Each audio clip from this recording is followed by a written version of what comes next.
नीचे प्रस्तुत है। हर कोई जब तमतमाया हुआ है इस बात से कि जगन गुर्जर की हाई सिक्योरिटी जेल के अंदर हत्या कैसे हो गई। वो शख्स जो अपने आप को सरेंडर कर चुका था, उसकी हत्या क्यों की गई।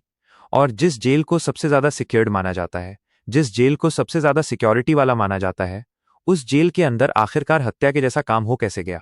ये सारी बातों का बहुत जबरदस्त गुस्सा ना सिर्फ गुर्जर समाज में बल्कि उन तमाम सारे लोगों में है जो कानून में आस्था रखकर कानून के पास सरेंडर कर देते हैं, अपना सारा जुर्म कबूल लेते हैं, कानून को पूरा हक देते हैं कि वो जो चाहे उन्हें सजा दे और हाई सिक्योरिटी जेल के अंदर कानून के भरोसे चले जाते हैं।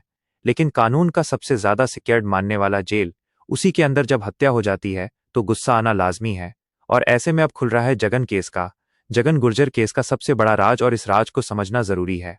अब तक बहुत बड़े बड़े शब्दों में एक बात को कहा जा रहा था कि जगन गुर्जर की जो हत्या है वो हत्या है, लेकिन असल में वो हत्या नहीं, वो सोची समझी साजिश थी।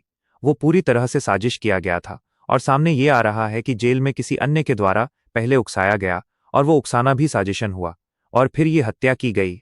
एक राज और ये सामने आ रहा है कि जिस विष्णु ने ये हत्या की है वो जेल के अंदर नहीं की थी बल्कि बाहर बुलाकर की थी।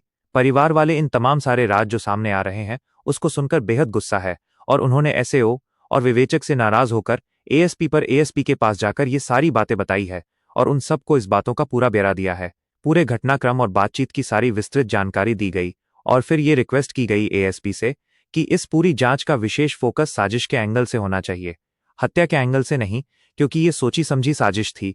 और जिस तरह से कहीं ना कहीं आरोप लग रहे हैं कि आनंदपाल का फेक एनकाउंटर हुआ था, हालांकि उसके बाद तमाम सारे कोर्ट्स ने कह दिया कि वो फेक नहीं था, पर समाज में बहुत गुस्सा है और आज भी लोग ये मानते हैं। वैसे ही कहीं ना कहीं लोग इसे साजिश मान रहे हैं और जांच का फोकस अब पूरा साजिश के एंगल पे मान रहे हैं।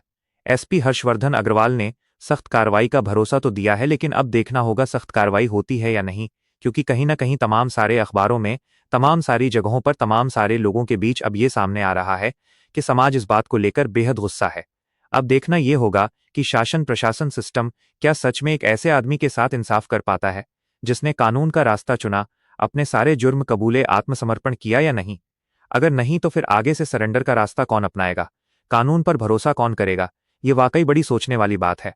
अपराध को कम करने के लिए अगर कोई अपराधी सरेंडर का रास्ता अपनाता है और अगर उसके साथ ये हश्र होता है तो फिर आगे से कोई क्यों सरेंडर का रास्ता अपनाएगा, ये बड़ा सवाल उठता है। इसीलिए पुलिस सिस्टम प्रशासन को बड़ा एक्शन लेना ही होगा। देख रहे हैं आप लोग संवाद, क्या कुछ कहना है आपका इस पर कमेंट बॉक्स में जरूर लिखिए। देखते रहिए संवाद, क्योंकि ये संवाद है भारत का। भारत के लिए दोस्तों शेयर करें हमारे शेर, बीर सूर जगन गुर्जर कंसाना चमल के शेर को इंसाफ मिले, नहीं तो गुर्जरों भाई एक साथ हो जाओ बनता। दो सरकार को गुर्जर अपनी पर आता है तो शासन की बात छोड़ो यमराज भी कांप जाता है।